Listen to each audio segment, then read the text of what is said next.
Hello दोस्तों, मेरा नाम है आशीष सोनी और आज हम स्टार्ट करने जा रहे हैं the most important topic unit and dimension. बेटा सबसे पहले तो आप इसकी इम्पोर्टेंस समझिए।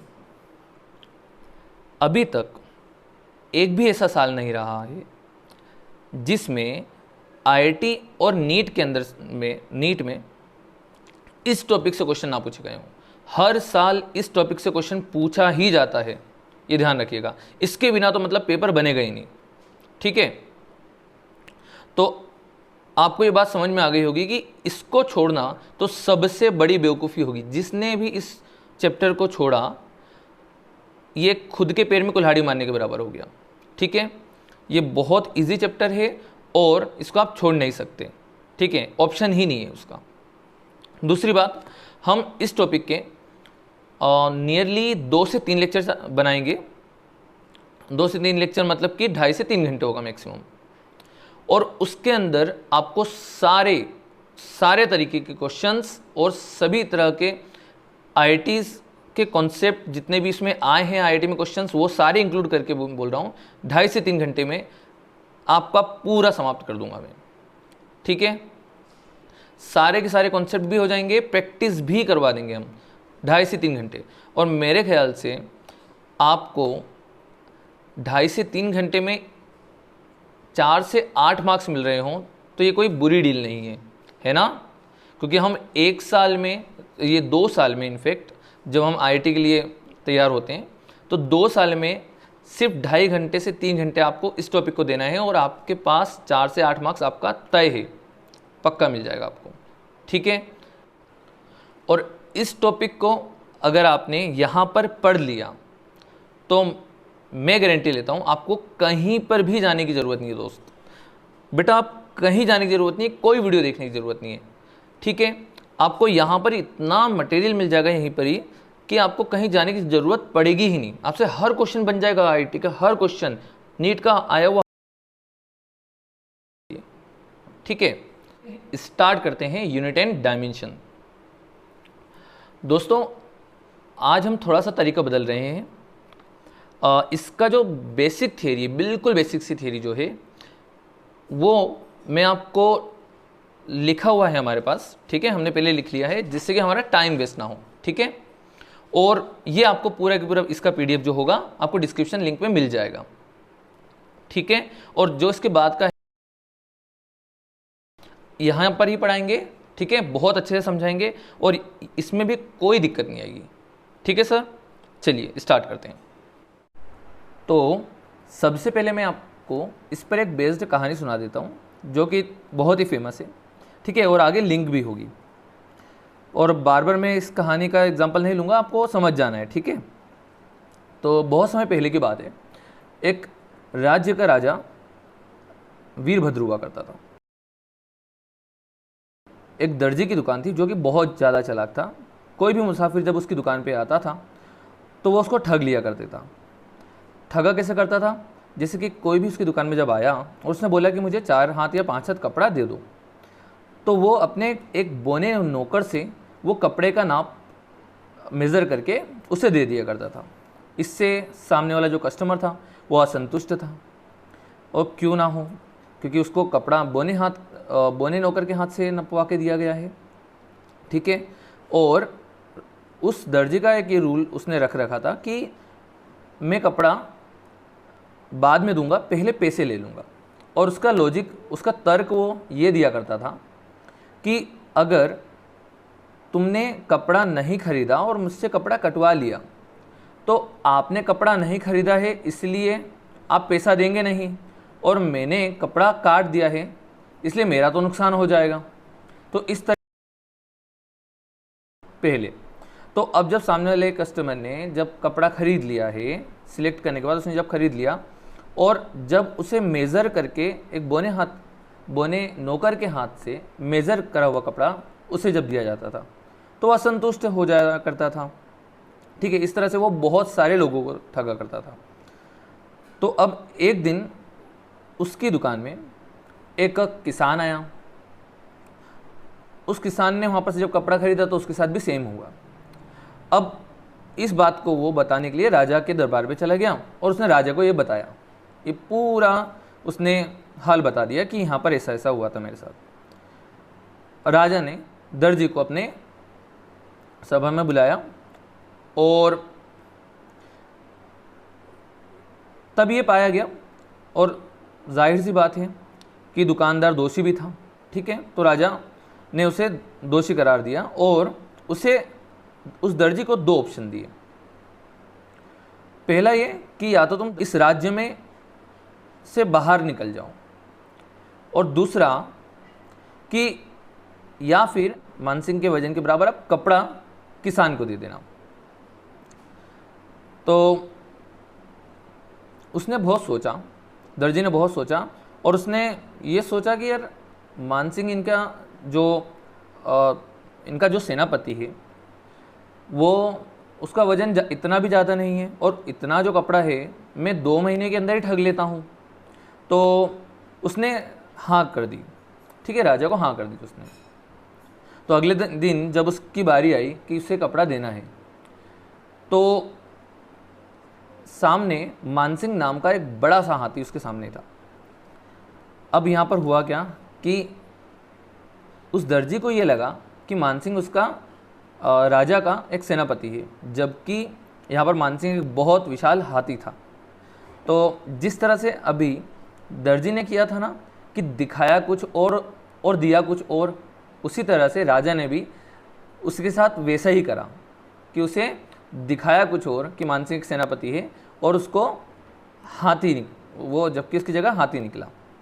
तो उसकी पूरी दुकान तुल गई, और तब भी वो कपड़ा उसके बराबर नहीं हुआ, ठीक है। तो अब यहाँ पर इस बात का किसान तो संतुष्ट था, ठीक है, मगर जो और भी लोग थे उस राज्य में उनको कैसे संतुष्ट किया जाए। तो राजा ने अपने हाथ के बराबर एक लोहे की छड़ बनवाई और बोला, उसका नाम जैसे वीरभद्र था तो उस छड़ का नाम रख दिया गया वीरहस्त्र। और हर बार जब भी मेजरमेंट होंगे, उसने पूरे राज्य में वो बंटवा दिया, और जब भी मेजरमेंट अगली बार से होंगे तो वो इसी के हिसाब से रखे जाएंगे। तो देखो राजा ने यहाँ पर किया क्या है, हकीकत में राजा ने यहाँ पर एक बेस पैरामीटर फिक्स कर दिया। राजा ने यहाँ पर एक बेस पैरामीटर फिक्स कर दिया है, जो कि लेंथ में मेज़र करने में हमें सब जगह पहले प्रॉब्लम आ रही थी, है ना, कि किसी के हाथ के हिसाब से अगर हम देखें तो हर जगह फिर किसी के हाथ छोटे हैं, किसी के हाथ बड़े हैं, तो वो चिटिंग हर जगह पर हो जाया करती थी। तो अब ये चिटिंग नहीं होगी उस राज्य में। तो उस राजा ने असलियत में लेंथ को स्टैंडर्डाइज कर दिया था, स्टैंडर्ड बना दिया था, ठीक है।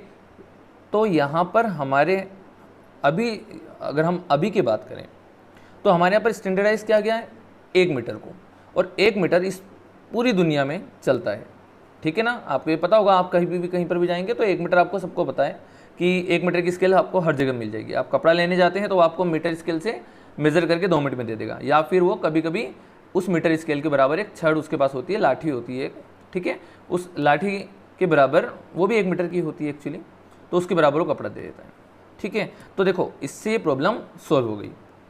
और ये जो राजा ने स्टैंडर्डाइज करा था, इसी को हम बोलेंगे यहाँ पर कि ये फंडामेंटल उसने, एक्चुअली मैं यहाँ पर अभी आपको पढ़ाने वाला हूँ फंडामेंटल क्वांटिटी, है ना, तो इससे ही लिंक करना आप आगे जाकर, ठीक है। इसी तरह से एसआई यूनिट को भी डिफाइन करा गया, ठीक है। तो अब हम टाइम वेस्ट नहीं करते हैं और हम सीधे मुद्दे पर आते हैं, ठीक है। चलिए, तो बेटा देखो क्वांटिटी होती है दो प्रकार की क्वांटिटी है इस दुनिया में। एक होती है फिजिकल क्वांटिटी, एक होती है non physical quantity. Physical quantity क्या है, ध्यान से समझो। फिजिकल क्वांटिटी वो क्वांटिटी है जिसको हम मेज़र कर सकते हैं, ठीक है। फिजिकल क्वांटिटी वो क्वांटिटी है जिसको हम मेज़र कर सकते हैं, ठीक है, कैन बी मेजर्ड। और जैसे कैन बी मेजर्ड कौन कौन सी क्वांटिटी होती है, जैसे मैंने पूछा आपकी हाइट क्या है तो आप बता देंगे, है ना, कि 5 फुट 8 इंच, ठीक है, 6 फुट के हैं, जो भी आपकी हाइट हो आप उसको आराम से बता सकते हैं। स्पीड, मास, फोर्स, टाइम, लेंथ, कुछ भी आप बता सकते हैं, ये सब मेजरेबल है ना, हम सब मेजर कर सकते हैं, ठीक है। अब जो क्वांटिटी हम मेजर नहीं कर सकते उसको हमने रखा है नॉन फिजिकल क्वांटिटी में, ठीक है, जिसको हम मेजर नहीं कर सकते। तो हमारे फिजिक्स के लॉ यहाँ पर फेल हो जाते हैं। ठीक है, हम इसको मेज़र नहीं कर सकते हैं। और कौन सी ऐसी चीज़ें हैं जिसको हम मेज़र नहीं कर सकते हैं? तो जैसे कि खुशी, गम, है ना, दर्द, दुख, ये सब जो भी होते हैं हम इसको मेज़र नहीं कर सकते हैं। जैसे कि मान लो कि आपकी आईआईटी में रैंक 500 के अंदर लग जाए, अंडर 500 आ जाए, तो हम पूछेंगे खुश हो क्या? तो तुम बोलोगे सर बहुत खुश हैं। तो हम बोलेंगे कितना खुश हो, जरा नंबर में बताओ। तो आप बोल ही नहीं पाएंगे। और कुछ स्मार्ट बच्चे होते हैं तो वो बोल देते हैं सर मैं तो इनफाइनाइट टाइम्स खुश हूँ। ठीक है, तो ऐसे आपको इनफाइनाइट का सहारा लेना पड़ता है कुछ अपने आप को बताने के लिए। या फिर आप बोलेंगे कि मैं बहुत खुश हूँ, और तुम और ज़्यादा, जैसे अगर कोई इंसान खुश होगा तो वो और हाथ को बढ़ा देगा कि मैं बहुत खुश हूँ, और ज़्यादा बढ़ा देगा। ठीक है, तो खुशी के जो पैरामीटर्स होते हैं यहाँ पर हाथ डिसाइड कर जाते हैं कई बार। ठीक है, तो इन सबको हम मेज़र नहीं कर सकते एक्चुअली, साफ बात ये है। ठीक है, तो जो क्वांटिटी मेजरेबल है वो है फिजिकल क्वांटिटी, और जो क्वांटिटी मेजरेबल नहीं है वो है नॉन फिजिकल क्वांटिटी। बात समझ में आ रही है?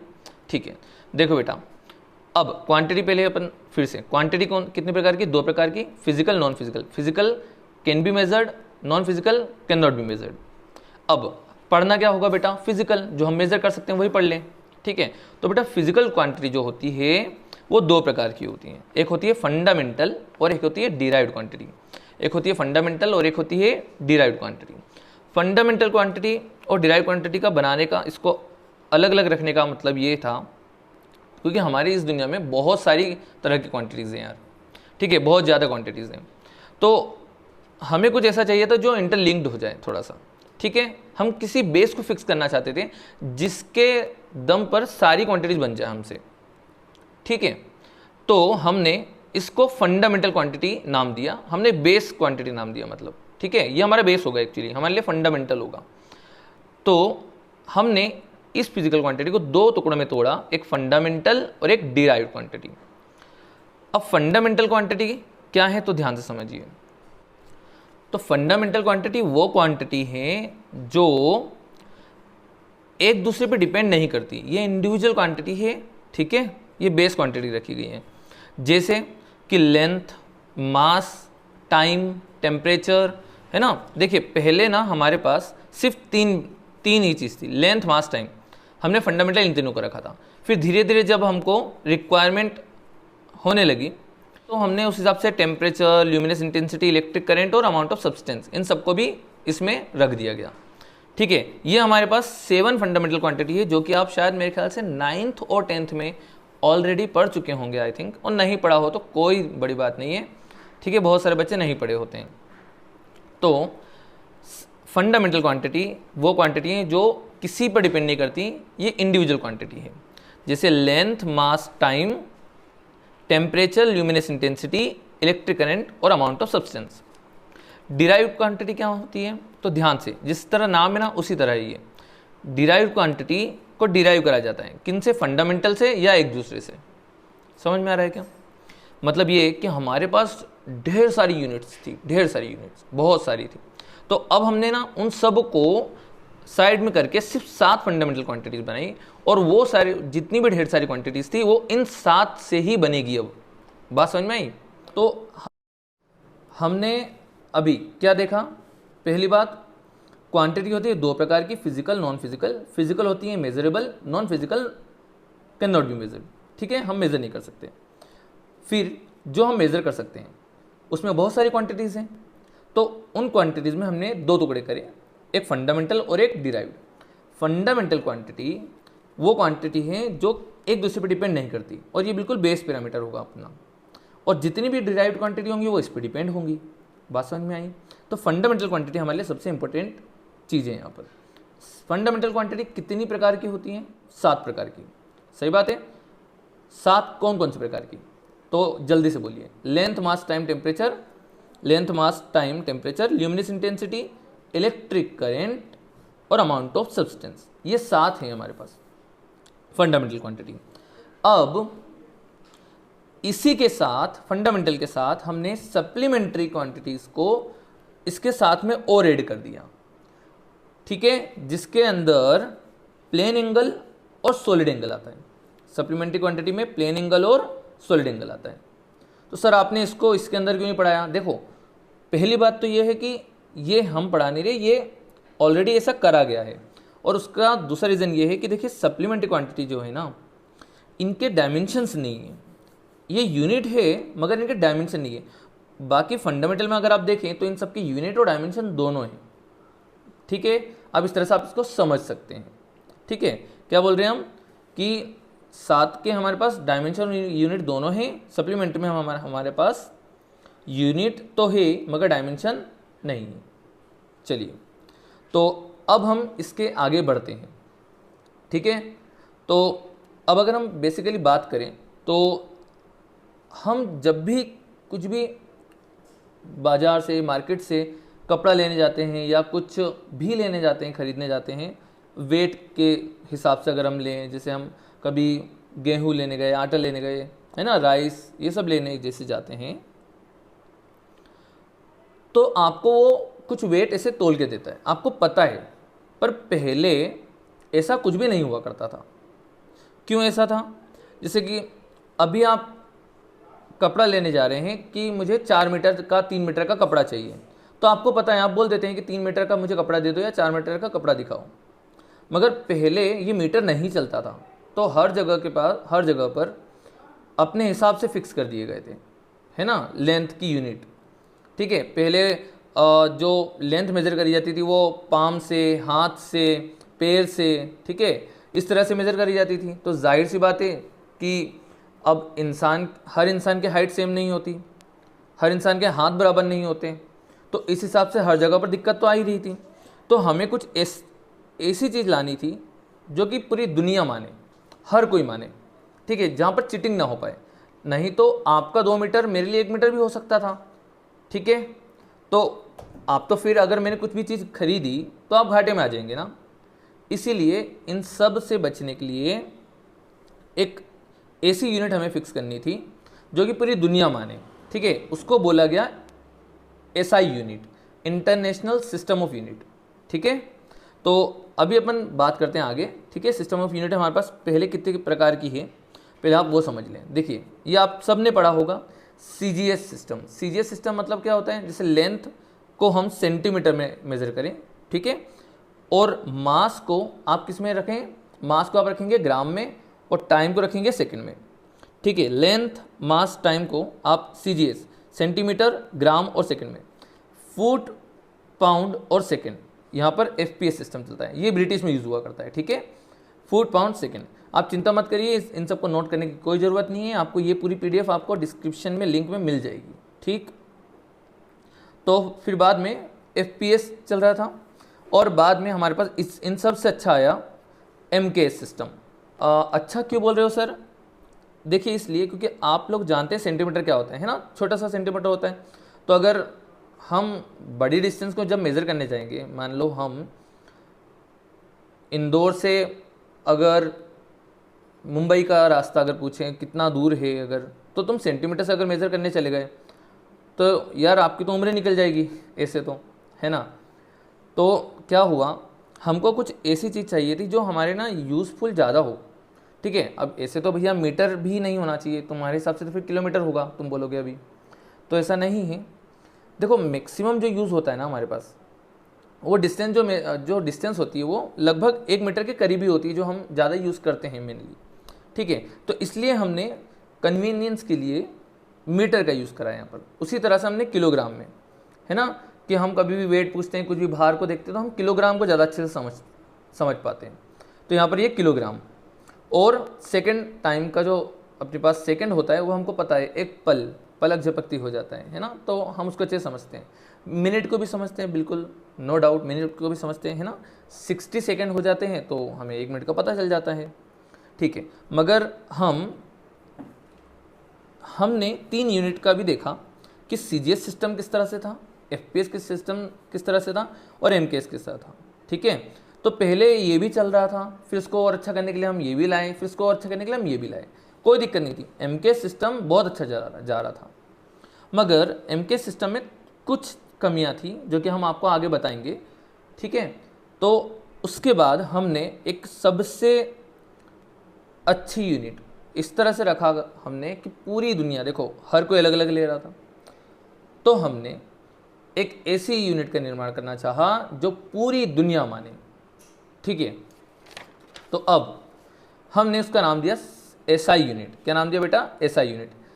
ठीक है, इंटरनेशनल सिस्टम ऑफ यूनिट। सबसे पहली बात, एसआई यूनिट को रखने के लिए जो हमें रिक्वायरमेंट है, सबसे पहली बात वो डिफाइन होना चाहिए अच्छी तरह से, वेल डिफाइंड होना चाहिए, एक्सेसिबल हो हर जगह, इनवेरिएबिलिटी होना चाहिए, वो वेरिएबल ना हो जाए कहीं पर भी कि हमारे यहाँ पर इतना है 1 मीटर तो तुम्हारे यहाँ पर 1 मीटर बदल जाए। ठीक है, जैसे अभी हमने बताया ना कि अगर आप हाथ के हिसाब से मेज़र करने चले गए तो जाहिर सी बात है हर इंसान के हाथ भी सेम लेंथ के नहीं होते ना, तो वेरिएबिलिटी नहीं आना चाहिए। ठीक है, इस पूरी दुनिया में हर जगह पर अपने पास वो सेम ही रहे, तो इनवेरिएबिलिटी हो उसके अंदर, पूरी दुनिया माने एक्सेप्टेड टू ऑल। ठीक है, और कन्वीनियंस इन यूज़। ठीक है, कन्वीनियंस इन यूज़ मतलब कि अभी आपको जैसे बताया कि अभी हमने मीटर ले लिया है ना, किलोमीटर नहीं ले रहे हम, क्योंकि वो मैक्सिमम चीज़ें हैं कि जो हम आसपास मीटर के आसपास ही हम मेज़र करा करते हैं हर बार। ठीक है, तो हमने कन्वीनियंस इन यूज़ हो, तो ये एसआई यूनिट के लिए कंडीशन है कि किसी भी चीज़ को अगर हमें एसआई में लाना हो तो हमारे पास ये सब चीज़ें तो होना चाहिए। ठीक है, अब हम बात करते हैं एसआई यूनिट में क्या क्या फंडामेंटल क्वांटिटी को किस तरह से डायमेंशन रखा गया है और उसकी यूनिट्स क्या रखी गई हैं। चलिए, तो एसआई यूनिट में अगर हम बात करें फिजिकल क्वांटिटी की, तो फिजिकल क्वांटिटी हमारे पास 7 प्रकार की थी और 2 हमने एक्स्ट्रा में रखी गई जो कि प्लेन एंगल और सॉलिड एंगल थी। ठीक, मास के लिए हमने एसआई यूनिट किलोग्राम मतलब केजी को रखा गया।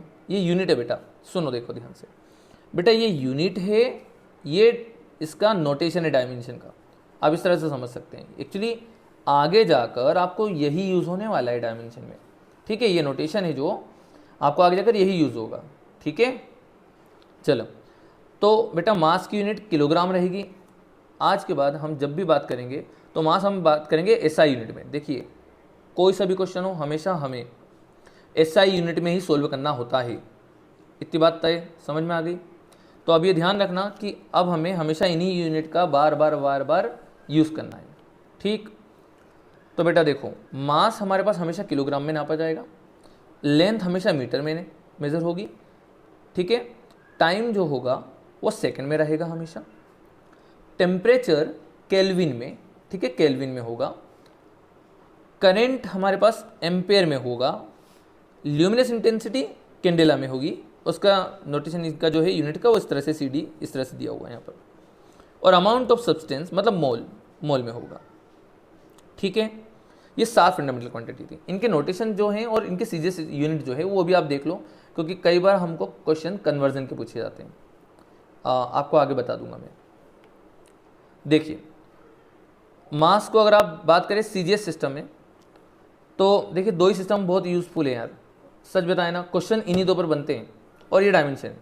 ठीक है, तो ये दोनों आगे के लिए है बहुत इंपॉर्टेंट। ठीक है, और CGS सिस्टम में बहुत ज़्यादा यहाँ पर यूज़ होने वाला है, क्योंकि यहाँ पर कन्वर्जन आपसे करवाएंगे। IIT और नीट ने दोनों ने क्वेश्चन खूब पूछे हैं इनके ऊपर, आपको आगे पता चल जाएगा। चलिए, SI यूनिट को अभी आपने देख लिया, इन 7 को, है ना। अब CGS यूनिट में देखो आप, तो मास होता है बेटा अपने पास ग्राम। CGS सिस्टम में मास को हम लिखेंगे ग्राम में, लेंथ को लिखेंगे सेंटीमीटर में, है ना, यहाँ मीटर था, यहाँ सेंटीमीटर में, टाइम हमारे पास सेकंड में चलेगा, इसमें कोई दिक्कत नहीं है। टेम्परेचर हमारे पास SI में केल्विन था, मगर यूनिट अगर हम CGS की बात करें तो वो डिग्री सेल्सियस रहेगा। ठीक, करंट वही है एम्पेयर, और बाकी CGS में डिफाइन नहीं करे गए थे। ठीक है, और इनका नोटेशन इस तरह से है, आपको PDF मिलेगी, आप आराम से पढ़ लेना। ठीक है, अब बात करते हैं वो सप्लीमेंट्री क्वांटिटी जो हमने अभी अभी देखी थी, प्लेन एंगल और सॉलिड एंगल। बेटा प्लेन एंगल का जो यूनिट रखा गया SI वो रेडियन है, और सॉलिड एंगल का स्टेरेडियन। ये आपको बहुत ज़्यादा यूज़ होगा, ये बात ध्यान रखिए, प्लेन एंगल का।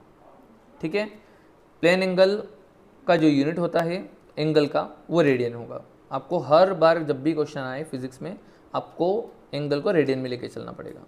ठीक है, एक छोटी सी चीज़ आप सब लोग जानते होंगे, है ना, कि theta is equal to arc upon radius होता है। अगर मैं बात करूँ ऐसे कि हमने एक आर्क लिया और वो एंगल थीटा सब्सटेंड करता है सेंटर पे सर्कल के, अगर ये सर्कल होता तो इतनी सी आर्क, इसको बोलते हैं बेटा आर्क, इतनी सी आर्क सेंटर पे थीटा एंगल सब्टेंड कर रही है और इसका रेडियस अगर आर है तो इन तीनों का जो रिलेशन होता है वो है theta is equal to angle is equal to arc upon radius, theta is equal to arc upon radius, ठीक है।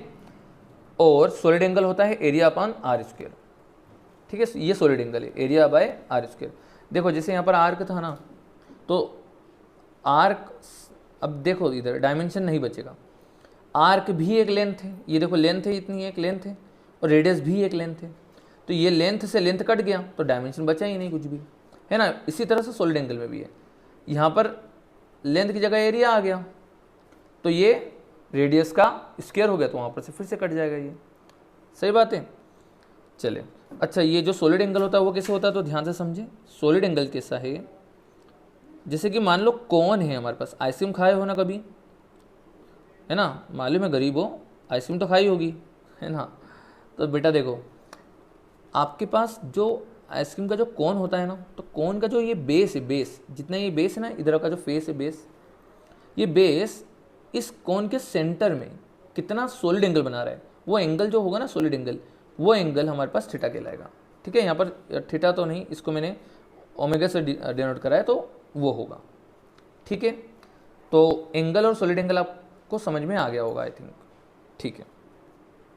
अब आगे बढ़ते हैं। देखिए सबसे पहली बात जो हमने आपको बता दी थी उसको आप समझ लें कि सप्लीमेंट्री क्वांटिटी है only units but no any dimension, ठीक है। ना तो मास का डायमेंशन होगा, ना ही लेंथ का, ना ही टाइम का, ठीक है। ये आपको मैं आगे सिखा दूंगा, ये नोटेशन से ही लिया गया है, ठीक है। इसका कोई डायमेंशन नहीं होता, आपको ये काम आएगा आगे, ठीक है। डायमेंशन, इसका कोई डायमेंशन नहीं होता। अब एक बहुत इंपॉर्टेंट चीज़ है आप समझना, जो मैंने अभी पीछे छोड़ी थी, कि एमके सिस्टम अच्छा चल रहा था सर, तो आप एसआई क्यों लेके आए, तो ध्यान से समझना। Advantages of SI unit over MKS system of unit.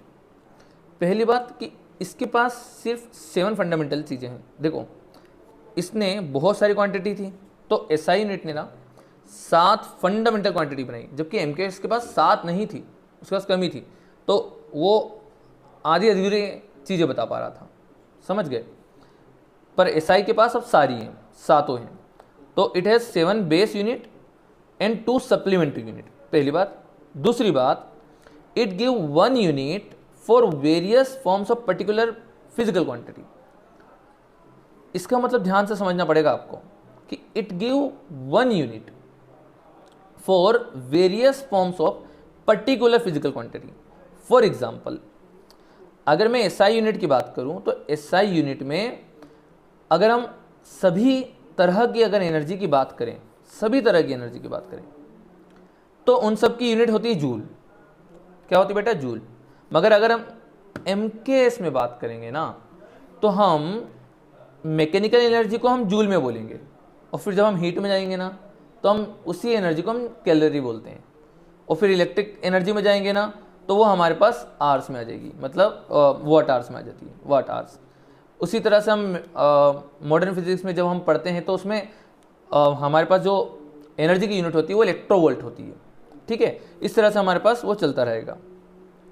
MKS के पास एक ही चीज़ की अलग अलग जगह पर अलग अलग नाम दे दिए गए, जबकि एसआई यूनिट के पास क्या है, सभी चीज़ को जूल बोल दिया जाएगा। बात समझ में आ रही है, ठीक है, अच्छे से समझ में आया। चलिए, तो इसका पीडीएफ आपको मिल जाएगा आपके पास। अब हम इसके आगे बढ़ते हैं, ठीक है। चलिए सीखते हैं कि हमें डायमेंशन निकालना कैसा होता है, ठीक है। देखिए, to find the dimension formula of a given physical quantity, ठीक है, हम किस तरह से डायमेंशन फॉर्मूला निकालते हैं। तो सबसे पहली बात ना, आप इसमें एक चीज़ नोट कर लेना कि जो डायमेंशनल फॉर्मूला होता है, डायमेंशनल फॉर्मूला जो है वो इंडिपेंडेंट होता है ऑफ यूनिट ऑफ क्वांटिटी। समझ गए क्या? जो डायमेंशन फॉर्मूला है ना, उससे यूनिट से कोई मतलब नहीं है यार, वो डायमेंशन अलग बात है ना। यूनिट से मतलब नहीं होगा कि कौन सी यूनिट है उसकी, ठीक है, वो मीटर पर सेकेंड है या कुछ और है, इस तरह से उसको मतलब नहीं होता। वो अपना डायमेंशन हमारे पास, जैसा हमने आपको बताया था कि जो नोटेशन है वही आपको ध्यान रखना है ना। जिस तरह से हमने बताया था ना कि लेंथ के लिए हम लिखेंगे L, ठीक है, और मास के लिए लिखेंगे हम मास के लिए M, टाइम के लिए लिखते हैं T, MLT, है ना। और इसी तरह से हमने बोला था टेम्परेचर के लिए हम लिख देंगे थीटा, है ना। और इलेक्ट्रिक करंट के लिए हम लिखेंगे एम्पेयर, ठीक है। और मॉल के लिए मॉल लिखा जाएगा, उसमें साइड में आपको सब लिख दिया था, ठीक है। तो आपको ये ध्यान रखना है, आपको इन्हीं सब का यूज़ करना होगा। दूसरी बात, डायमेंशन फॉर्मूला जो भी होंगे, जितने भी डायमेंशन फॉर्मूला होंगे आपको पता होगा, सबको इस तरह से ब्रैकेट में लिखा जाता है, ठीक है, और कैपिटल वर्ड में लिखा जाएगा, ठीक है। और उनकी पावर जो होती है ना, उनकी पावर को भी लिखा जाता है अगर पावर हो तो, ठीक है। यहाँ पर हम L इंटू एल स्क्वेयर लिखेंगे, कोई दिक्कत नहीं है, ठीक है। और L प्लस एल को भी L ही लिखा जाता है, ये ध्यान रखना, ऐसा सब में होगा, है ना। सेम क्वांटिटी को ऐड करने पे वो वही रहेगी, है ना। क्योंकि हम क्यों बोल रहे हैं ऐसा, जैसे ये भी वही डायमेंशन, ये भी वही डायमेंशन, तो दोनों का रिजल्टेंट भी वही डायमेंशन। जैसे उम्र के साथ उम्र ऐड करोगे तो उम्र ही रहेगा ना आंसर, तो कुछ और तो नहीं बन जाएगा, है ना, इसीलिए। और अगर मल्टीप्लाई होता है तो जाहिर सी बात है उसमें स्क्वायर आ जाएगा, ठीक है। ये सब चीज़ें मैं आपको आगे वैसे बताऊंगा, ठीक है, उसमें कोई बड़ी बात नहीं है। तो अभी तो आप इतना समझ लीजिए, है ना। Dimension formula is independent of unit of quantity, उसको यूनिट से मतलब नहीं है, ठीक है। फॉर एग्जाम्पल यूनिट से मतलब नहीं है इन द सेंस कि वो CGS हो या वो MKS हो, इसको कोई फ़र्क नहीं पड़ता। जैसे वो kg में हो और ग्राम में हो, कोई फ़र्क नहीं पड़ता, है ना। वो आवर्स में हो और मिनट में हो या सेकंड में हो, कोई फ़र्क नहीं पड़ता। किलोमीटर में हो या सेंटीमीटर में हो, उसको कोई फ़र्क नहीं पड़ता। इनके सबके डायमेंशन, जैसे kg और ग्राम दोनों का डायमेंशन एक है ना, दोनों ही वेट को बताते हैं, है ना। उसी तरह से आवर्स और मिनट या सेकंड ये सभी टाइम को रिप्रेजेंट करते हैं, तो ये उसके हिसाब से आएगा, T आ जाएगा ओनली, है ना। किलोमीटर, सेंटीमीटर, इन सब में क्या आ जाएगा, लेंथ आ जाएगा, L है वो सब लेंथ है ना। तो अब हम थोड़ा सा आगे बढ़ते हैं इसके अंदर। देखिए, अब एक इसमें लॉ होता है प्रिंसिपल ऑफ होमोजेनिटी का। एक काम करते हैं, हम इसको आगे ले लेंगे, पहले हम ये समझ लेते हैं, छोटी सी चीज़ें, ठीक है। ये चलो ठीक है, उसको ले ही लेते हैं, प्रिंसिपल ऑफ होमोजेनिटी। कुछ भी नहीं यार, देखो बहुत सिंपल है। क्या बोला है इसने कि जब भी हम कभी भी डायमेंशन के मल्टीप्लाई करेंगे ना, तो देखो इन मल्टीप्लिकेशन एंड डिवीजन हम सेम या अलग डायमेंशन की डायमेंशन को मल्टीप्लाई कर सकते हैं, ठीक है। तो हम यहाँ पर लिख रहे हैं कि वी कैन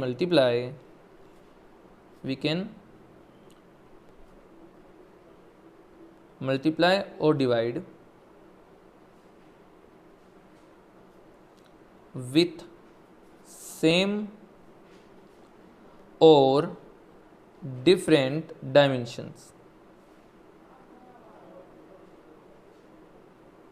ठीक है, विद द सेम और different dimension formula. Dimension formula same हो या डिफरेंट हो, हम मल्टीप्लिकेशन कर सकते हैं इजीली, मगर एडिशन और सब्ट्रैक्शन में ध्यान रखना, क्योंकि हम कभी भी अगर एडिशन और सब्ट्रैक्शन करेंगे दो डायमेंशन फॉर्मूला का, तो उनको हमेशा सेम होना ज़रूरी है। तो हम ये बोल सकते हैं कि ओनली लाइक फिजिकल क्वांटिटी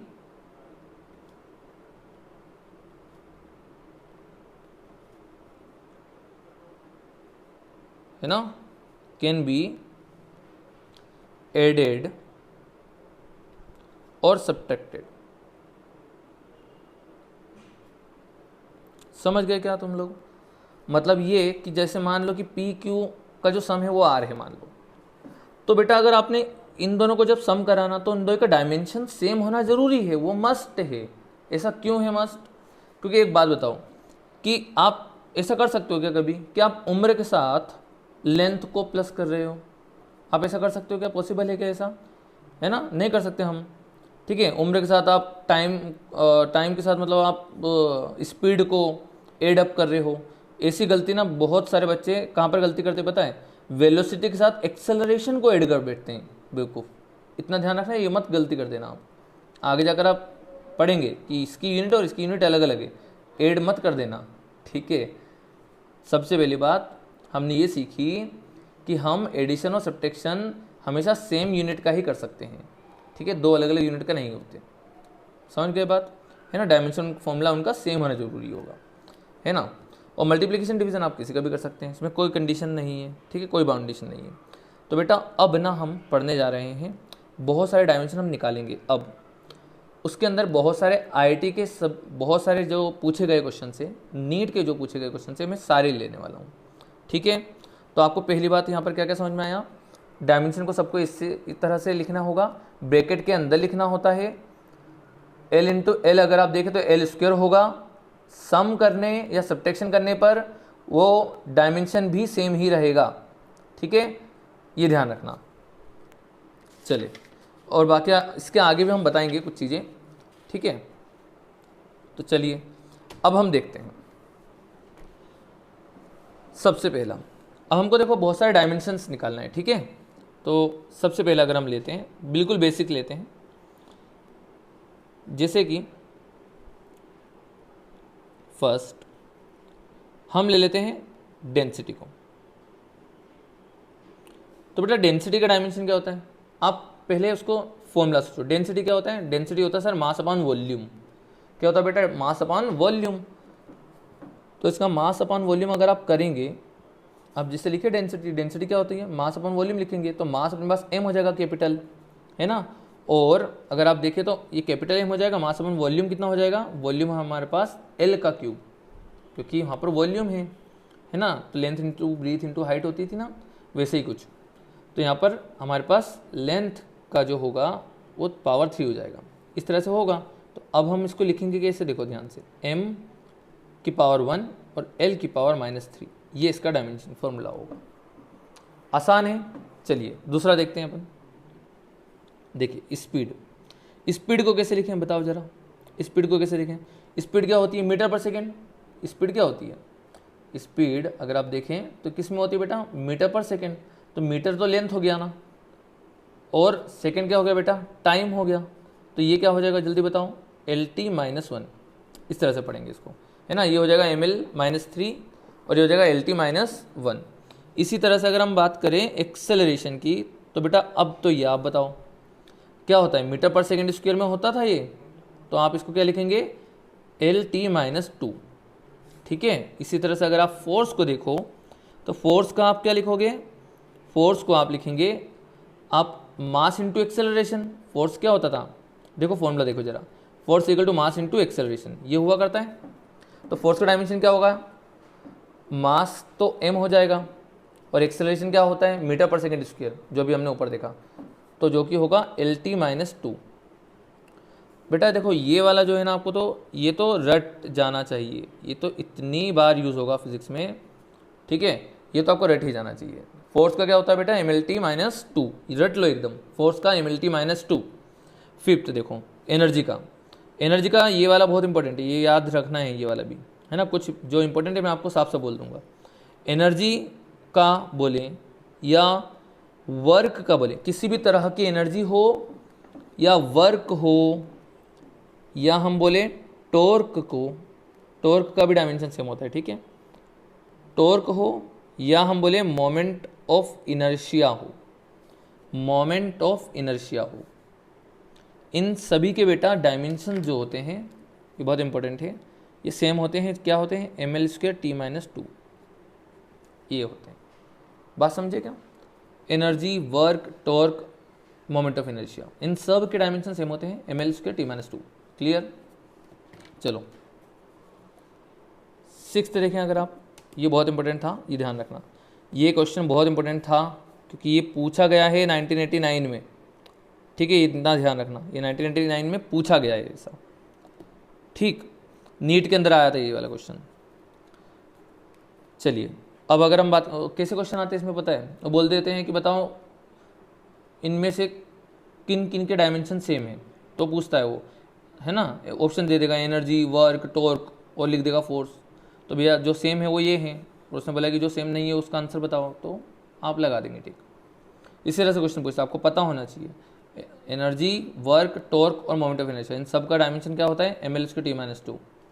अब सर ये बना कैसे वो भी बता दो, तो सुनो, एक का बना लो आप एनर्जी, एनर्जी या वर्क डन। तो वर्क डन का फॉर्मूला जो होता है फोर्स इंटू डिस्टेंस बोलते हैं अपन, फोर्स इंटू डिस्टेंस या डिस्प्लेसमेंट बोलते हैं। वर्क डन जो होता है हमारे पास फोर्स इंटू डिस्प्लेसमेंट होता है बेटा। तो फोर्स का डायमेंशन क्या था, mL/t-2, डिस्प्लेसमेंट का मल्टीप्लाई हो गया, मतलब L का मल्टीप्लाई, तो उसमें L² आ गया, तो mL²t-2। क्लियर है, mL²t-2, बहुत आसान है यार। तो ये हो गया mL²t-2। याद रखना है ना कि टॉर्क, देखो ऐसा है कि यार यूनिट ना बहुत सारी है हमारे पास, और अगर आप पढ़ने जाएंगे ना तो बहुत ज़्यादा हो जाएगा। तो जो जो मुझे लगता है कि स्टैंडर्ड है, जो कि एग्ज़ाम में पूछे गए हैं साफ साफ तौर पे, तो सीधे सीधे मैं यहाँ पर आपको पूछ लेता हूँ, यहाँ पर बता भी रहा हूँ, ठीक है। और आपको फॉर्मूले याद ना हो तो कोई पैनिक होने की ज़रूरत नहीं है, कोई टेंशन लेने की ज़रूरत नहीं है। जैसे जैसे यार बेटा 11th ख़त्म कर दोगे, है ना, तो 70-80% तो आपको सभी डायमेंशन पता चल जाएंगे, है ना, 80-90% पता चल जाते हैं, ठीक है, कोई दिक्कत नहीं आएगी, है ना। तो इतना पैनिक होने की ज़रूरत नहीं है कि हमें सर याद रखना पड़ रहे हैं, वो छोटे मोटे थोड़े बहुत फॉर्मूले अगर आप रखेंगे याद तो भी हो जाएगा आपका काम, ठीक है। चलिए तो हम कहाँ थे, एनर्जी, वर्क, टॉर्क और मोमेंट ऑफ इनर्शिया का अपने पास डायमेंशन ये हो जाएगा। ये आपको रट लेना है, बिल्कुल बहुत ही ज़्यादा इंपॉर्टेंट है ये, mL/t-2 बहुत इंपॉर्टेंट है यार ये, ठीक है। 1989 में सीधे तरह से क्वेश्चन पूछा गया था इसके ऊपर। आगे देखो बेटा, प्रेशर जो होता है, प्रेशर का आपको पता होगा, प्रेशर क्या होता है बेटा, फोर्स अपॉन एरिया। प्रेशर क्या होता है बेटा, प्रेशर होता है फोर्स अपॉन में एरिया। तो बताओ जरा फोर्स का डायमेंशन क्या है, फोर्स का डायमेंशन क्या हुआ, mL/t-2। अब बताओ एरिया का क्या होगा, L²। तो बेटा L ने L को मारा, तो L ऊपर गया तो L की पावर -1 बनेगी, तो आंसर क्या आएगा, इसका डायमेंशन बनेगा mL-1t-2, ये इसका आंसर हो जाएगा। आसान है निकालना यार, है ना। अच्छा एक और बात ध्यान रखें कि प्रेशर हो या स्ट्रेस हो या यंग मॉड्यूलस हो, यंग्स मॉड्यूलस हो, इन तीनों के भी डायमेंशन सेम होते हैं, ये आपको अच्छे से याद रखना है, ठीक है। ये बहुत ज़्यादा इम्पोर्टेंट है, नीट के अंदर ये 1990 और 94 में सीधे तरह से पूछा गया था, ठीक है। इन तीनों को ही आपस में रिलेट कर दिया, मतलब जाता ऑप्शन में कि यार इनमें से किन के डायमेंशन सेम है ना। तो प्रेशर, स्ट्रेस और यंग मॉड्यूलस ये सेम डायमेंशन होते हैं, ठीक। 7th वाला देखें बेटा, पावर जानते हो आप, पावर क्या होता है, तो बहुत सारे बच्चे जानते होंगे पावर सर जो होता है ना वो वर्क डन बाय टाइम होता है, rate of change of work done, है ना, वर्क डन बाय टाइम, ये पता होगा।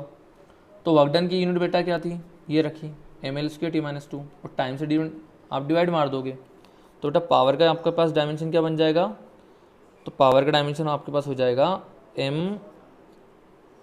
mL²t-3।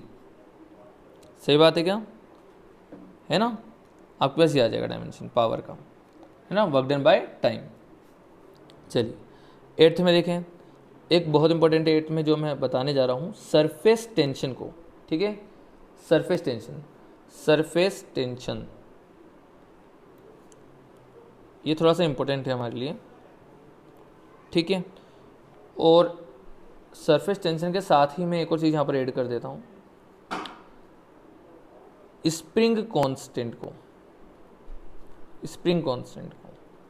क्योंकि इन दो के डायमेंशन भी सेम है। तो जो डायमेंशन सेम है ना, मैं आपको साथ में लेके दे रहा हूँ, ठीक है। इससे भी क्वेश्चन बनाए हैं बहुत बार, सरफेस टेंशन और स्प्रिंग कांस्टेंट। अब देखिए ध्यान से, स्प्रिंग कांस्टेंट आपको पता होगा, कभी पढ़ा हो, कभी फोर्स जो होता है स्प्रिंग में तो F = kx होता है, तो स्प्रिंग कांस्टेंट ये होता है k, है ना। तो इसका डायमेंशन बताना है बेटा, तो इसका डायमेंशन क्या होगा, F/x, मतलब फोर्स अपॉन लेंथ।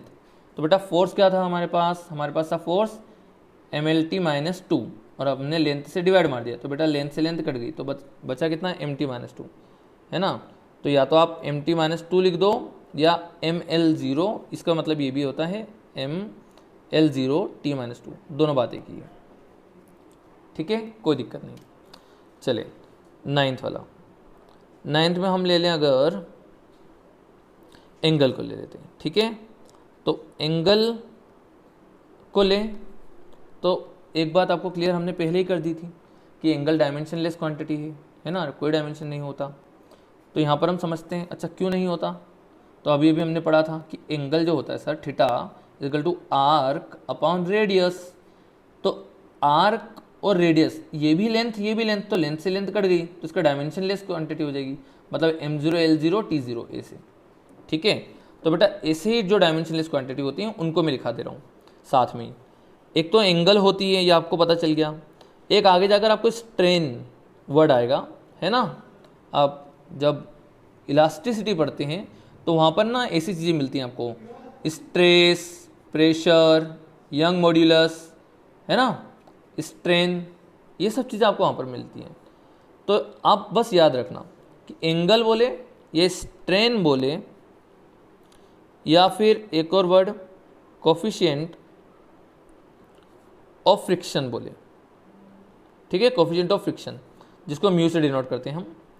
इन तीनों का भी डायमेंशन क्या होता है बेटा, सेम होता है, ठीक है, इन तीनों का डायमेंशन सेम होता है, और वो भी क्या, डायमेंशन लेस होते हैं सभी, क्योंकि एंगल का कोई डायमेंशन नहीं होता। स्ट्रेन जो होता है बेटा, स्ट्रेन जो होता है वो डेल्टा L/L होता है। स्ट्रेन जो होता है बेटा वो डेल्टा L/L, वो लेंथ का चेंज में बताता है रेशो। तो लेंथ और ये भी आपस में कट जाएंगे, ठीक है, तो ये डायमेंशनलेस क्वांटिटी हो जाएगी। इसी तरह से कोई भी कांस्टेंट नंबर होता है ना, वो भी डायमेंशनलेस माना जाता है, ठीक है। चलो अब 10वां देखो जल्दी जल्दी, 10th। तो 10th हमारे पास जो होगा वो होगा, अगर एंगल की बात करी है तो हम एक काम करते हैं, एंगुलर वेलोसिटी को ले लेते हैं यहाँ पर, एंगुलर वेलोसिटी, ठीक है। 11वां हम ले लेते हैं एंगुलर एक्सेलरेशन, 12वां हम ले लेते हैं फ्रीक्वेंसी को, और 13th ले लेते हैं हम लाइट ईयर को। चलिए अब जल्दी जल्दी इन सब के डायमेंशन लिखना है, ठीक है आपको। तो बेटा एंगुलर वेलोसिटी के डायमेंशन बताओ, ठीक है। एंगुलर वेलोसिटी देखो, आपके पास फॉर्मूले आपको पता होंगे, ठीक है। कैसा होता है, ओमेगा जो होता है वो थीटा अपॉन टाइम होता है, ये आपको पता होगा, है ना। ओमेगा जो होता है वो थीटा बाय टाइम होता है, ठीक है। तो थीटा तो हमारे पास डायमेंशन लेस है, तो बचा सिर्फ क्या, t-1, है ना। तो ये हो जाएगा t-1 का डायमेंशन के साथ। उसी तरह से अगर आप देखें एंगुलर एक्सेलरेशन को, तो अच्छा आप इसी चीज़ को ना एक और से भी देख सकते हैं, v equal to omega r, आपने ऐसा पढ़ा हो कभी, है ना, v equal to omega r. तो ओमेगा का डायमेंशन चाहिए और ये v था, है ना। तो बेटा v का डायमेंशन हो जाएगा मीटर पर सेकेंड, मतलब लेंथ बाय टाइम, और यहाँ पर हो जाएगा ओमेगा इंटू लेंथ, ये मीटर हो जाएगा, तो ये दोनों कट जाएंगे, तो ओमेगा हो जाएगा पर सेकेंड, ठीक है। इसी तरह से एंगुलर एक्सेलरेशन जो होता है ना, तो एंगुलर एक्सेलरेशन आप आगे पढ़ेंगे काइनेमेटिक्स में, तो वो अल्फ़ा से डिनोट करते हैं, जो कि क्या होता है हमारे पास ओमेगा बाय टाइम, ठीक है। D omega by D T होता है, वैसे D omega by D T. तो हमारे पास ओमेगा का डायमेंशन है 1/t, और यहाँ पर टाइम एक और आ गया, तो ये हो जाएगा t-2, सही है। फ्रीक्वेंसी का 1 टाइम होता है, सबको पता होगा, तो ये हो जाएगा t-1। लाइट ईयर, अब दिखने में, अच्छा ये बहुत इंपॉर्टेंट है, ये सब बिल्कुल बेसिक है यार, है ना। जो बच्चा अभी 11th में जस्ट आया है, उसको कुछ नहीं आता, उसके लिए हम बता रहे हैं सब चीज़ें, ठीक है। लाइट ईयर, तो लाइट ईयर आपको दिखने में ऐसा लगता है कि ईयर है तो मतलब एज है, एज नहीं है, ये एक डिस्टेंस है बेटा, ठीक है। यहाँ पर लेंथ है इसका डायमेंशन m0 l और t0 ऐसा।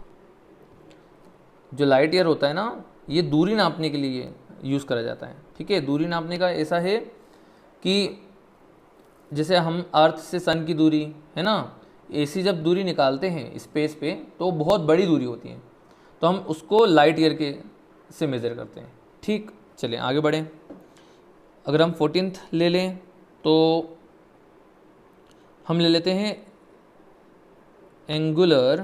देखिए हमने मोमेंटम ले लिया क्या, यहाँ पर मोमेंटम नहीं लिया, तो अभी पहले ले लेते हैं मोमेंटम। ठीक है, तो हमारे पास हो जाएगा लीनियर मोमेंटम। ठीक, तो बेटा मोमेंटम हो या इम्पल्स हो, दोनों बात एक होती है ना। फोर्स, जिसे इम्पल्स मतलब होता है चेंज इन मोमेंटम। ठीक है, इम्पल्स होता है अगर ये p है, मोमेंटम p है, तो ये हमारे पास डेल p होता है। ठीक है, तो मोमेंटम बेटा क्या जानते हो तुम, मास इंटू वेलोसिटी। तो मास इंटू वेलोसिटी क्या है, एल टी माइनस वन, तो ये हो जाएगा M L T minus one. आपको ये याद रखना है। ठीक है, ये लीनियर मोमेंटम है बेटा। अगर एंगुलर मोमेंटम में जाओगे ना, एंगुलर मोमेंटम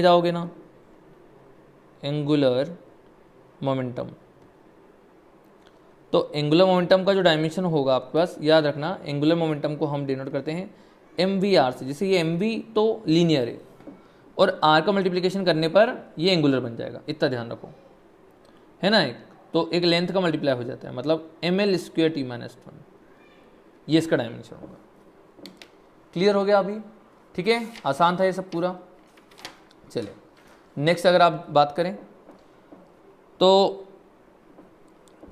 अब हम ले लेते हैं 16th चार्ज को। तो बेटा चार्ज जानते हो, चार्ज हमारे पास क्या होगा, तो देखो चार्ज जो है हम सब लोग को पता है कि जो करंट होता है ना, करंट वो होता है Q बाई टी, है ना, rate of flow of charge, ये तो बोलते हैं हम, है ना। करंट जो होता है, करंट वो rate of flow of charge होता है, मतलब कि Q बाई टी। किसी का भी रेट निकालना हो तो उसको टाइम से डिवाइड मारा जाता है ना। तो चार्ज का रेट मतलब Q बाई टी। तो Q बाई टी जो होगा हमारे पास, अगर हम I की बात करें तो करंट तो एम्पेयर में है और Q का निकालना है तो A इंटू टी। तो अब ये बिल्कुल रट जाना चाहिए, ये बिल्कुल बहुत यूज़ होता है ये, है ना। तो इसका डायमेंशन होता है क्या है बेटा, AT। क्या होगा, AT, अच्छे से रट लो। तो ये AT। 17th अगर हम लें तो चार्ज भी हो गया। ठीक है, तो अब हम थोड़े से अच्छे लेते हैं यहाँ पर चीज़ें। तो पहला ले लेते हैं अगर हम विस्कोसिटी का, विस्कोसिटी, कोफिशिएंट ऑफ विस्कोसिटी बोल रहे हैं हम वैसे। ठीक है, ये है विस्कोसिटी कोफिशिएंट बोल दो आप, विस्कोसिटी कोफिशिएंट। तो विस्कोसिटी कोफिशिएंट को हम डिनोट करते हैं ईटा से, और ये क्या होता है ध्यान से समझना। इसका जो फॉर्मूला है ना, अभी आप फ्लूइड में पढ़ेंगे, तो फॉर्मूला होता है F equal to force equal to 6 pi eta r v. देखो 6 पाई तो कॉन्स्टेंट है तो हटा दो, कोई मतलब नहीं है। अब हमें ईटा चाहिए, तो R इंटू वी वेलोसिटी है, ये R रेडियस लेंथ है ना। तो ये लेंथ हो गया, ये एल टी माइनस वन हो जाएगा, और यहाँ पर हमारे पास M L T minus two है। तो जब आप इसको सॉल्व करेंगे ईटा के लिए, तो हमारे पास जो ईटा निकलेगा उसका जो डायमेंशन है हमारे पास कितना आ जाएगा, M L minus one T minus one. आप कहें तो हम इसको सॉल्व करके दिखा दें। देखो ईटा हो जाएगा फोर्स अपॉन में आर और वी। तो फोर्स का होता है M L T minus two, क्या होता है बेटा, M L T minus two, है ना। और आर हो जाएगा लेंथ, और वेलोसिटी हो जाएगी एल टी माइनस वन। तो देखो एल ने एल को मार दिया, तो एल माइनस वन ऊपर बन जाएगा, और टी माइनस वन ने टी माइनस टू को एक को उड़ा दिया, तो टी माइनस वन बचेगा। तो आंसर आ गया। मेरे ख्याल से अब तक तो आप सीख चुके होंगे, है ना, ये कट पिट करना। तो चलिए 18th में हम लेते हैं। अच्छा एक और बात, हाँ, ये जो विस्कोसिटी कोफिशिएंट है ना, विस्कोसिटी कोफिशिएंट, ये JEE में 2004 में सीधे पूछा गया था किसका डायमेंशन क्या होगा, और ऑप्शन लिखे थे कई सारे, 4 ऑप्शन, ठीक है। उन सब में आपको बताना था कि सही ऑप्शन कौन सा है। तो ईटा जो है कोफिशिएंट, उसका डायमेंशन क्या होगा, तो ये ध्यान रखना। ये फॉर्मूला आप याद रखते हैं ना, अगर ये वाला फॉर्मूला, तो आपको अच्छे से याद हो जाएगा, ठीक है। और अदरवाइज आप जैसे जैसे 11th ख़त्म करेंगे आपको ये फॉर्मूला याद हो ही जाना है, ठीक है। चलिए 18th देखें। तो हम 18th में लेते हैं विस्कोसिटी के बाद एक बहुत इंपॉर्टेंट होता है, बहुत ही ज़्यादा, जिसका नाम है प्लैंक कांस्टेंट। सबने सुना होगा मेरे ख्याल से नाम इसका, प्लैंक कांस्टेंट। ये बहुत ज़्यादा सुना होगा आपने, बहुत फेमस है। तो प्लैंक कांस्टेंट का आप किस तरह से निकालेंगे बताइए। तो इसका डायमेंशन तो आप मेरे ख्याल से आपको सीधे रट लेना चाहिए, ठीक है। आपको पता हो तो ठीक है, E=hc/λ आपको पता हो तो ठीक है। c होता है वेलोसिटी ऑफ लाइट, मतलब ये स्पीड हो गई, और लैम्डा होती है वेवलेंथ, ठीक है, मतलब ये मीटर में आ जाएगा, ये हो जाएगा मीटर पर सेकेंड में, और ये एनर्जी है, तो mL/t-2 mL²t-2 है ना बेटा। तो अगर आप सोल्व करेंगे ना h के लिए, तो आपका h का डायमेंशन बाहर आ जाएगा, ठीक है, जो कि कितना आ जाएगा mL²t-1, ठीक है। आपके पास ये होगा।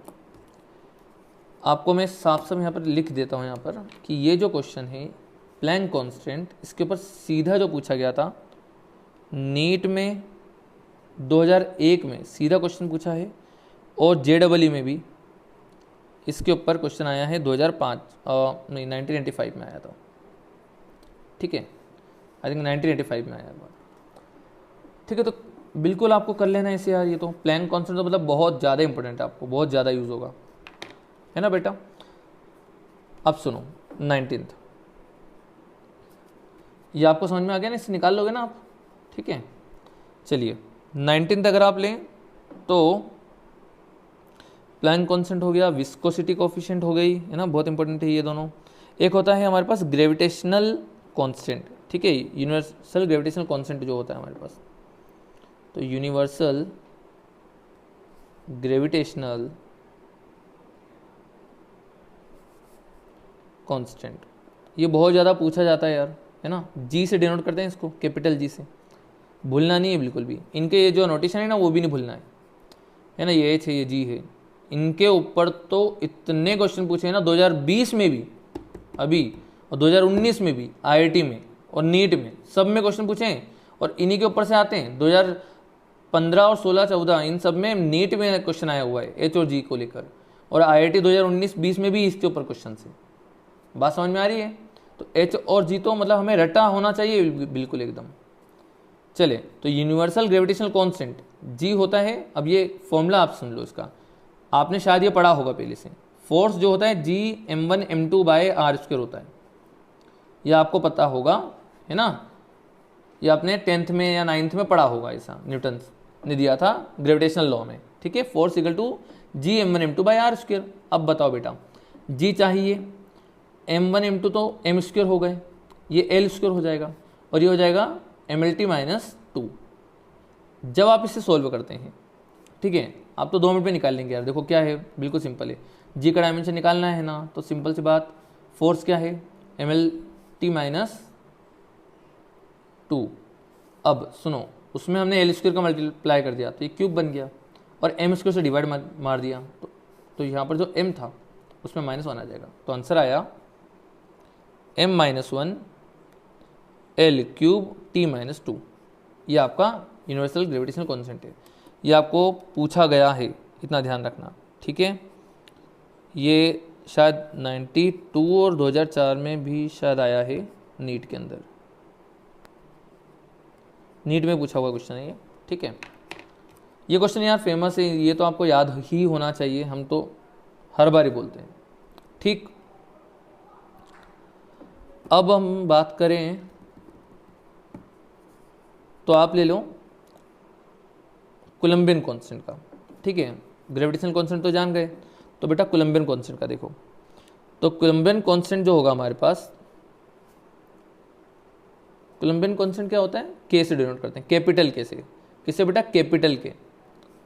ध्यान से सुनना, ये तो हमारे पास JEE में और नीट में दोनों में ही आया है, ठीक है, 20 और 21 दोनों बता देते हैं हम इसके बाद।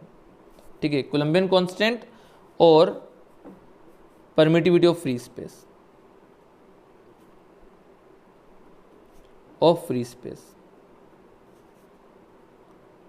परमिटिविटी ऑफ फ्री स्पेस क्या होती है बेटा, ध्यान से सुनो, एप्सिलॉन नॉट होती है, और ये होता है हमारे पास कैपिटल के। ठीक है, ये बहुत इंपॉर्टेंट है, ये जी, ये एच और ये ईटा। यहाँ से मतलब ये समझ लो बहुत इंपॉर्टेंट चालू कर दिए मैंने विस्कोसिटी से, है ना। ये सब जो है अपने आप में बहुत ज़्यादा इंपॉर्टेंट है, सब की सब आईआईटी और नीट में पूछे गए हैं क्वेश्चंस, कुछ कुछ सीधे, कुछ कुछ में मिलाकर पूछा है। ये क्वेश्चंस तो कुछ सीधे ही पूछे गए हैं, तो हमारे लिए बहुत ज़्यादा इंपॉर्टेंट हो जाते हैं, जिसमें से परमिटिविटी ऑफ फ्री स्पेस तो अभी रिसेंटली आया था। ठीक है, तो अब ध्यान से समझना कोलम्बियन कांस्टेंट और ये इन दोनों का किस तरह से निकाला जाएगा। तो जो फोर्स होता है ना, कोलम्बियन फोर्स, अगर हम बात करेंगे इलेक्ट्रोस्टैट में आगे जाकर, तो देखिए दो मास के बीच में न्यूटन ने बताया कि फोर्स क्या होता है दो मास के बीच में, तो कुलम ने यहां पर ये बताया कि दो चार्जेस के बीच में क्या होता है। तो F equal to k q one q two by r square, बात समझ में आ रही है, F equal to k q one q two by r square, simple है बिल्कुल, है ना। तो बेटा बताओ के निकालना है हमें, तो ये अब सोल्व करें। तो फोर्स क्या होगा हमारे पास, देखो जरा, देखो के जो होगा ना हमारे पास वो F into r square by q square एक तरीके से। तो बेटा फोर्स बताओ, फोर्स हमारे पास क्या होता है MLT माइनस 2, बेटा L स्क्वायर मल्टीप्लाई कर दिया और ये Q, अब बेटा Q का तो क्या था AT, तो आपके पास हो जाएगा A स्क्वायर T स्क्वायर। तो अब इसको थोड़ा सा अच्छे से लिख दें, तो देखो क्या हो रहा है, K का डायमेंशन हो गया ML cube T minus 4 A minus 2, ये आपके पास डायमेंशन हो जाएगा K का। याद रखना यही K होता है 1/4 पाई एप्सिलॉन नॉट, क्या होता है 1/4 पाई एप्सिलॉन नॉट। तो 4 पाई से तो मतलब नहीं है कि K इन्वर्सली प्रोपोर्शनल है एप्सिलॉन नॉट के, इससे मतलब है, मतलब ये कि इसका उल्टा कर दो, तो m-1 L-3 T की पावर 4 A की पावर 2। बेटा ये दोनों ही पूछे गए हैं, दोनों ही पूछे गए हैं, ठीक है, ये दोनों ही पूछे गए, बहुत ज़्यादा इंपॉर्टेंट हो गया आपके लिए, नीट में और आईआईटी में दोनों में पूछा गया है, सोच लो अब, है ठीक है, ये है इंपॉर्टेंट। तो अगली बार जो उसका यूज़ होगा ना, तो ये आपको ना किस में मिक्स करके देने वाले हैं, तो आपको ये सीधे बिल्कुल अच्छे से जल्दी से निकालना आना चाहिए। ठीक, चले तो 22 ले लेते हैं। 22 में हम एक काम करते हैं, आपको एक चीज़ याद होना चाहिए रेडबर्ग कांस्टेंट का,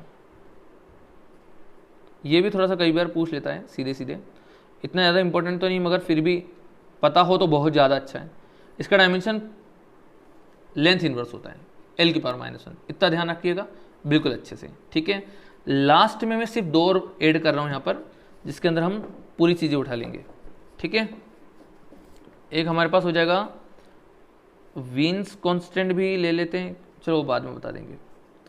23 ले लेते हैं हम इलेक्ट्रिसिटी के कुछ फॉर्मूले। देखो बेटा इलेक्ट्रिसिटी में ना हमारे पास जो चीज़ें होती हैं वो कुछ इस तरह से है। पहली बात करंट का पता हो हमें, दूसरी बात हमें चार्ज का डायमेंशन पता हो, तीसरी बात इलेक्ट्रिक फील्ड का, इसका नाम है इलेक्ट्रिक फील्ड, इलेक्ट्रिक फील्ड, और चौथी बात ये होती है मैग्नेटिक फील्ड। इलेक्ट्रिसिटी के अंदर मैं ले रहा हूँ, मैग्नेटिज्म को अलग से नहीं बता रहा हूँ, ठीक है, आप इसी के अंदर ले लो मैग्नेटिज्म को, magnetic field, magnetic field. Actually ये इसलिए ले रहे हैं क्योंकि आपने 10th में अभी भी पढ़ा है मैग्नेटिक फील्ड, इसलिए। ठीक है, और एक होता है वोल्टेज ले लो, इसके अंदर जो यूज़ होगा आपके पास वोल्टेज और इलेक्ट्रिक या इलेक्ट्रोस्टैटिक पोटेंशियल।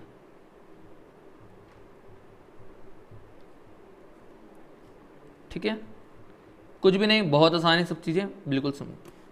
देखिए करंट, करंट होगा हमारे पास एम्पियर में, सबको पता है, चार्ज होगा AT, हमने पढ़ चुके हैं अभी भी।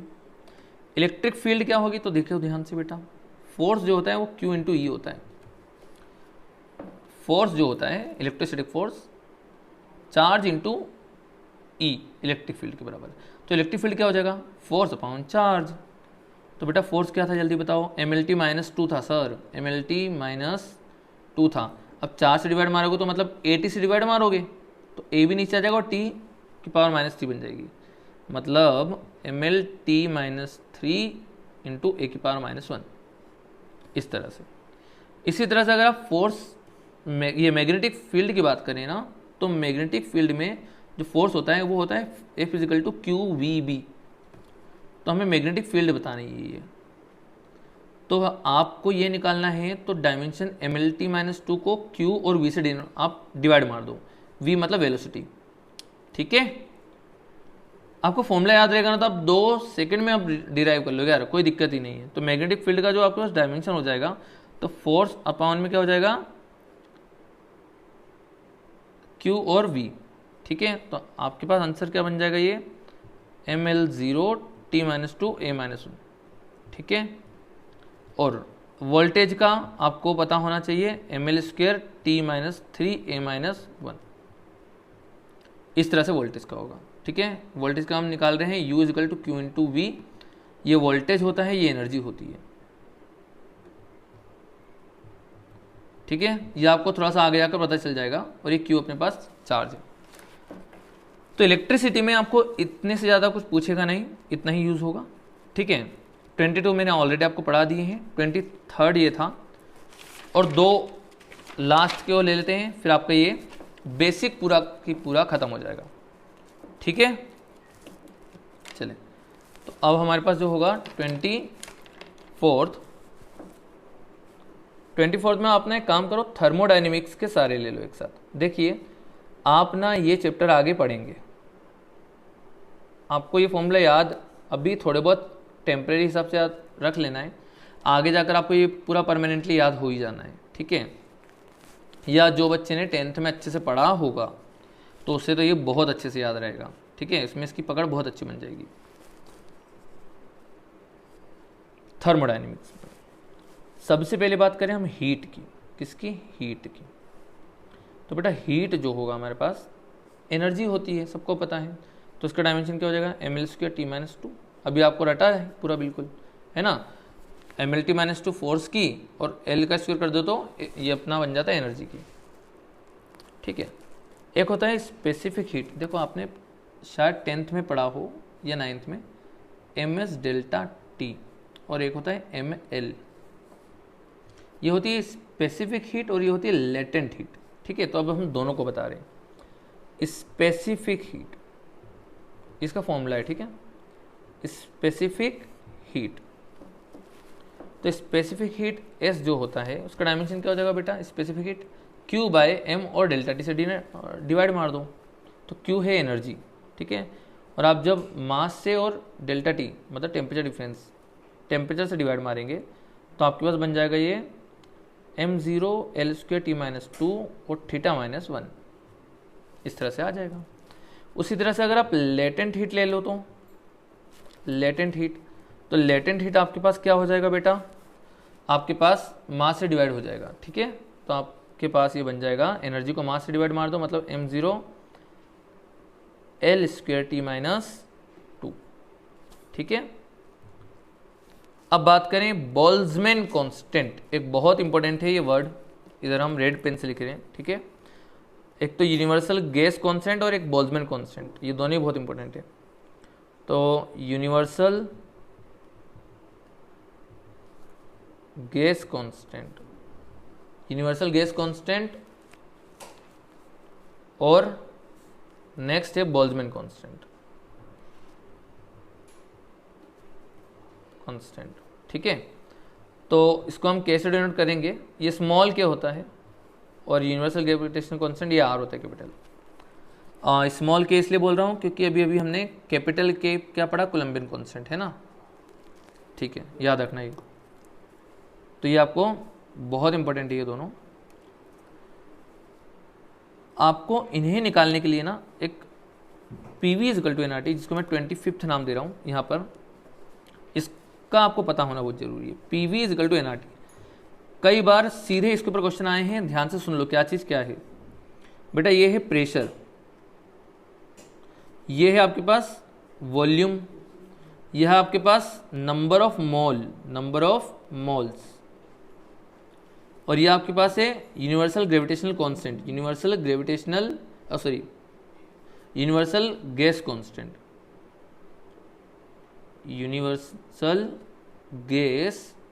कांस्टेंट, और टेम्परेचर होगा ये वाला। सब चीज़ क्लियर है, ठीक है। PV is equal to NRT, ये आपको पता होना चाहिए, ये गैस की इक्वेशन है, PV is equal to NRT। अब सब के आपको डायमेंशन पता है, प्रेशर जानते हो, फोर्स अपॉन एरिया, वॉल्यूम जानते हो, नंबर ऑफ मोल होता है, R आपको अभी पता करना है, और टेम्परेचर आपको थीटा लिखते हैं अपन तो, है ना।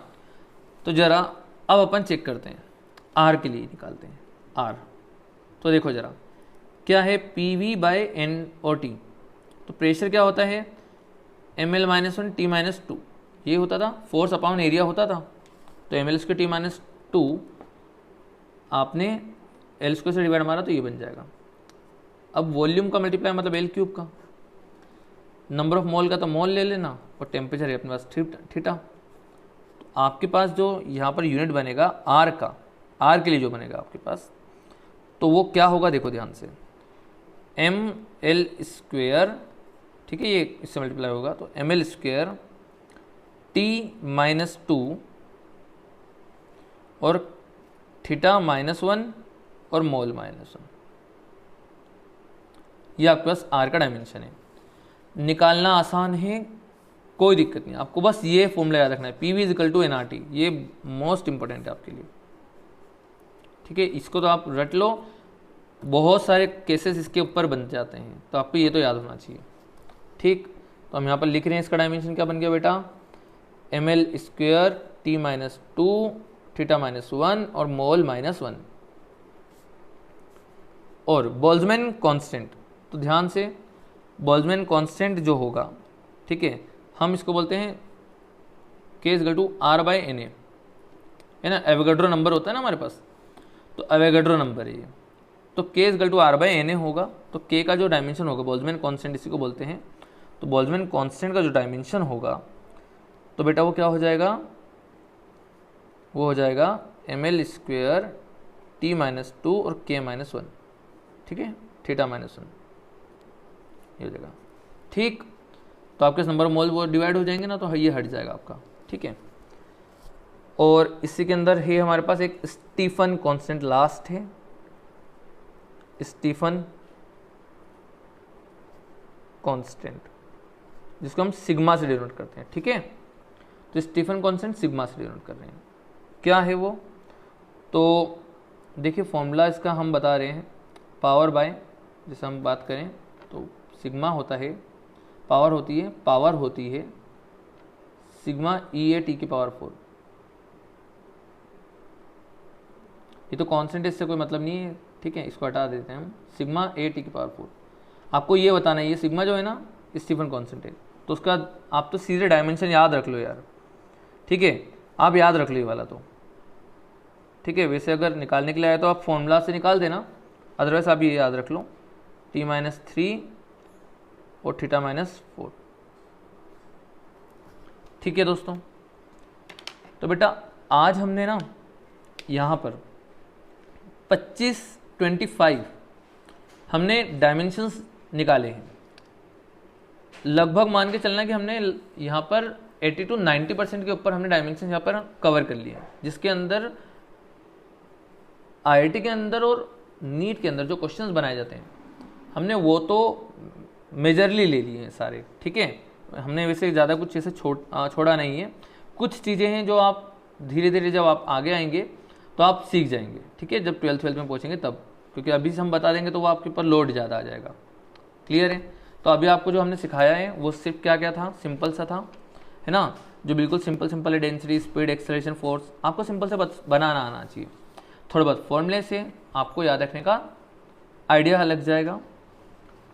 और फिर हमने यहाँ पर थर्मोडायनेमिक्स में और इलेक्ट्रिसिटी में कुछ पढ़ा, और यहाँ पर ये तो मोस्ट इम्पोर्टेंट है, इसको तो करना ही करना है, ये ध्यान रखना, ठीक है। तो बेटा आज का लेक्चर हम यहीं पर ख़त्म करते हैं और नेक्स्ट लेक्चर में हम बहुत ज़्यादा इंपॉर्टेंट चीज़ें पढ़ने वाले हैं। 2 चीज़ें पढ़ाएंगे हम, याद रखना। आईआईटी के अब जो क्वेश्चंस आते हैं, नीट के अब जो क्वेश्चन आते हैं, उन्हीं पर ही बेस्ड आते हैं। आज का जो लेक्चर था वो बहुत बेसिक था। कल का जो लेक्चर होगा, नेक्स्ट जो मेरा लेक्चर होगा, उसमें हम बहुत सारे आईआईटी के प्रॉब्लम्स और नीट के प्रॉब्लम्स सीधे सीधे डिस्कस करेंगे, बहुत सारे डिस्कस करेंगे। और जो क्वेश्चंस बनेंगे, टाइप जो बनेंगे, उन सब को मैं वहाँ पर इंक्लूड कर लूँगा।